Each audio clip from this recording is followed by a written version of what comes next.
My old boss fired me, then realized I held the passwords to the entire company. I worked at a small logistics company, and because I was the youngest and knew the most about tech, I ended up managing their entire digital system. This included the main scheduling server, all the Wi-Fi routers, the inventory database, and the cloud backup system. The boss, Mr. Davies, was notoriously cheap and never paid for official IT support. One Tuesday, I had a disagreement with Mr. Davies over my pay. He accused me of being entitled and immediately fired me on the spot. He was so angry he cut me off mid-sentence, told me to leave my badge, and escorted me out without letting me even clean out my desk. What Mr. Davies forgot was that every single critical piece of company hardware and software, the things that kept the business running, was protected by my personal, proprietary passwords.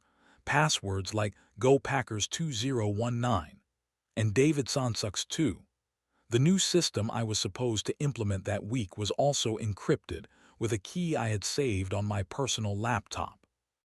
The next morning, I was enjoying a stress-free cup of coffee when my phone started ringing off the hook. It was Mr. Davies. He was frantic. He couldn't access the scheduling server. The inventory database was locked. The entire company was frozen.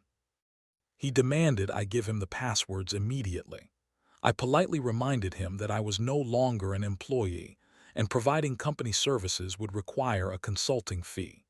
When he refused, I told him I'd be happy to write down the passwords, but I would need to be paid for the 8 hours he denied me on my final paycheck, plus a $2,000 consulting fee for my time. He screamed, threatened to sue, and hung up. 2 hours later, he called back, defeated.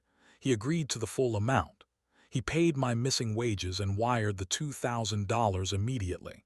I then sent him the full password list via email. It was the easiest $2,000 I ever made, and a perfect lesson in why you don't cheap out on it.